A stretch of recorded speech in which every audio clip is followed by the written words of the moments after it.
నమస్తే, welcome to NSTV news. ముందుగా ముఖ్యాంశాలు. చిరుతపులి దాడిలో 2 లేగదూడలు మృతి చెందిన ఘటన నవీపేట మండలంలో చోటు చేసుకుంది.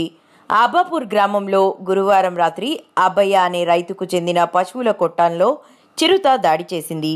ఈ ఘటనలో 2 లేగదూడలు మృతి చెందాయి. ఉదయం గమనించిన రైతు వెంటనే ఫారెస్ట్ అధికారులకు సమాచారం అందించారు. ఘటనా స్థలాన్ని Nizamabad north forest range officer Sanjay Goud పరిశీలించారు. చిరుత సమాచారంతో స్థానికులు భయాందోళనకు గురవుతున్నారు. అటవీ శాఖ అధికారులు చిరుతను బంధించాలని కోరుతున్నారు.